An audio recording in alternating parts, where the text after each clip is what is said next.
വിശുദ്ധ മത്തായി 27-ാം അധ്യായം. യേശു പീലാത്തോസിന്റെ മുമ്പിൽ. പ്രഭാതമായപ്പോൾ പ്രധാന പുരോഹിതന്മാരും ജനപ്രമാണികളും യേശുവിനെ വധിക്കേണ്ടതിന് അവനെതിരെ ആലോചന നടത്തി. അവർ അവനെ ബന്ധിച്ചു കൊണ്ടുപോയി ദേശാധിപതിയായ പീലാത്തോസിനെ ഏൽപ്പിച്ചു. യൂദാസിന്റെ അന്ത്യം. അവനെ ഒറ്റിക്കൊടുത്ത യൂദാസ് അവൻ ശിക്ഷയ്ക്ക് വിധിക്കപ്പെട്ടു എന്നറിഞ്ഞപ്പോൾ പശ്ചാത്തപിച്ച് ആ 30 വെള്ളി നാണയങ്ങൾ പ്രധാന പുരോഹിതന്മാരെയും പ്രമാണിമാരെയും ഏൽപ്പിച്ചുകൊണ്ട് പറഞ്ഞു, നിഷ്കളങ്ക രക്തത്തെ ഒറ്റിക്കൊടുത്ത് ഞാൻ പാപം ചെയ്തിരിക്കുന്നു. അവർ അവനോട് പറഞ്ഞു, അതിന് ഞങ്ങൾക്കെന്ത്? അത് നിന്റെ കാര്യമാണ്. വെള്ളി നാണയങ്ങൾ ദേവാലയത്തിലേക്ക് വലിച്ചെറിഞ്ഞിട്ട് അവൻ പോയി കെട്ടി ഞാന്ന് ചത്തു. പ്രധാന പുരോഹിതന്മാർ ആ വെള്ളി നാണയങ്ങൾ എടുത്തുകൊണ്ട് പറഞ്ഞു, ഇത് രക്തത്തിൻ്റെ വിലയാകിയാൽ ഭണ്ഡാരത്തിൽ നിക്ഷേപിക്കുന്നത് അനുവദനീയമല്ല. അതുകൊണ്ട് അവർ കൂടിയാലോചിച്ച് ആ പണം കൊടുത്ത് വിദേശീയരെ സംസ്കരിക്കാൻ വേണ്ടി കുശവൻ്റെ പറമ്പ് വാങ്ങി. ഇന്നും രക്തത്തിൻ്റെ പറമ്പ് എന്നറിയപ്പെടുന്നു. പ്രവാചകനായ ജെറമിയ വഴി അരുളി ചെയ്യപ്പെട്ടത് അപ്പോൾ പൂർത്തിയായി. അവൻ്റെ വിലയായി ഇസ്രായേൽ മക്കൾ നിശ്ചയിച്ച 30 വെള്ളി നാണയങ്ങൾ എടുത്ത് കർത്താവ് എന്നോട് കൽപ്പിച്ചതുപോലെ അവർ കുശവൻ്റെ പറമ്പിനായി കൊടുത്തു. വിചാരണയും വിധിയും. യേശു ദേശാധിപതിയുടെ മുമ്പിൽ നിന്നു. ദേശാധിപതി ചോദിച്ചു, നീ യഹൂദന്മാരുടെ രാജാവാണോ? യേശു പറഞ്ഞു, നീ തന്നെ പറയുന്നുവല്ലോ.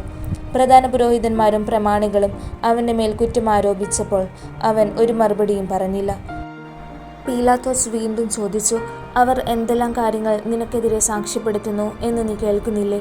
എന്നാൽ അവൻ ഒരു ആരോപണത്തിന് പോലും മറുപടി പറഞ്ഞില്ല.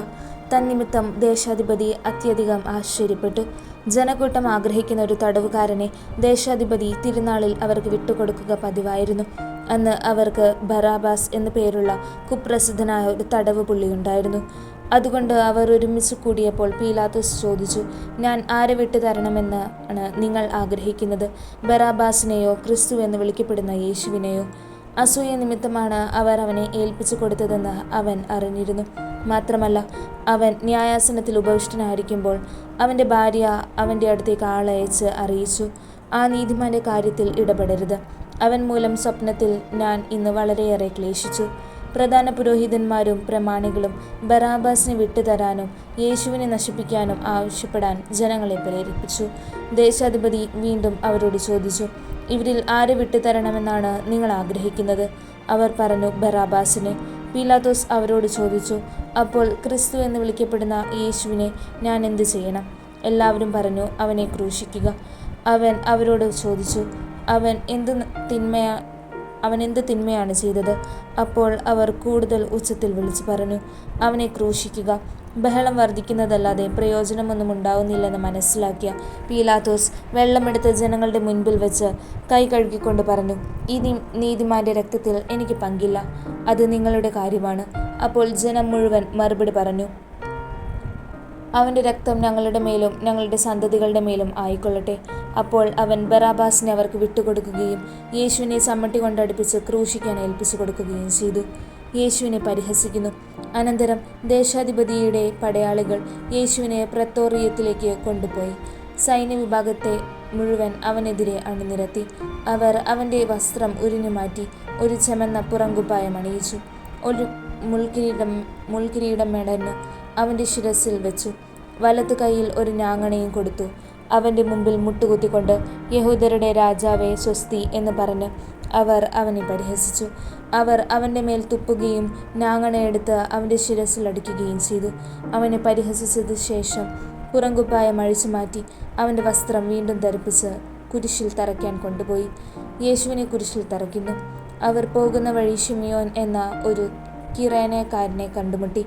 യേശുവിൻ്റെ കുരിശ് ചുമക്കാൻ അവർ അവനെ നിർബന്ധിച്ചു. തലയോടിടം എന്നർത്ഥമുള്ള ഗോൽഗോഥായിലെത്തിയപ്പോൾ അവർ അവന് കയ്പ് കലർത്തിയ വീഞ്ഞ് കുടിക്കാൻ കൊടുത്തു. അവനത് രുചിച്ചു നോക്കിയെങ്കിലും കുടിക്കാൻ ഇഷ്ടപ്പെട്ടില്ല. അവനെ കുരിശിൽ തറച്ചതിന് ശേഷം അവർ അവൻ്റെ വസ്ത്രങ്ങൾ കുറിയിട്ട് ഭാഗിച്ചെടുത്തു. അനന്തരം അവർ അവിടെ അവന് കാവലിരുന്നു. ഇവൻ യഹൂദരുടെ രാജാവായ യേശുവാണ് എന്ന ആരോപണം അവർ അവൻ്റെ ശിരസിന് മുകളിൽ എഴുതിവെച്ചു.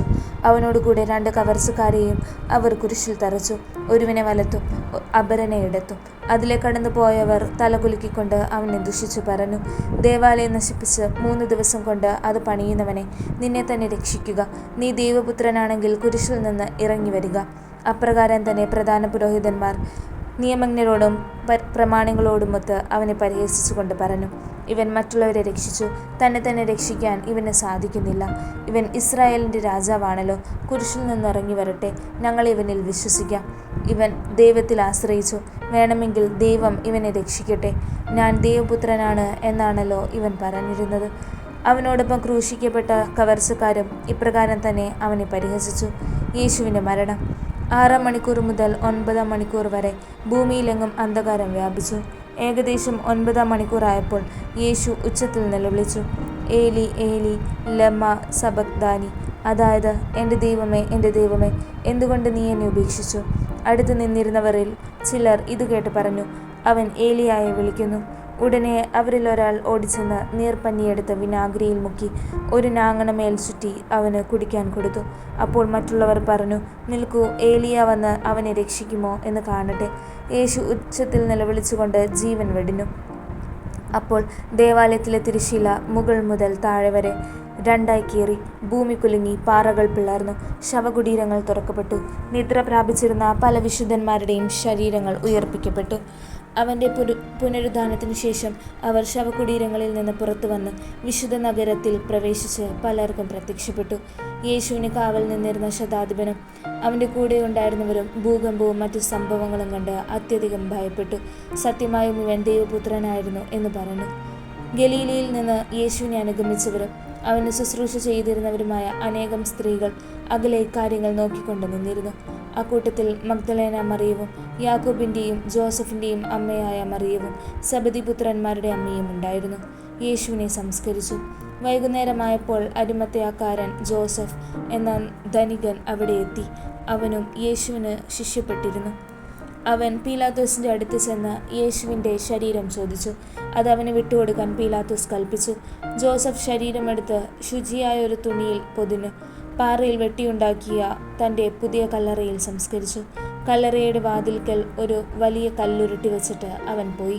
മഗ്ദലേന മറിയവും മറ്റേ മറിയവും ശവകുടീരത്തിന് അഭിമുഖമായി അവിടെ ഇരുന്നു. കല്ലറയ്ക്ക് കാവൽ. പിറ്റേ ദിവസം, അതായത് ഒരുക്ക ദിനത്തിൻ്റെ പിറ്റേന്ന്, പ്രധാന പുരോഹിതന്മാരും ഫരിസേയരും പീലാത്തോസിൻ്റെ അടുക്കൽ ഒരുമിച്ച് കൂടി.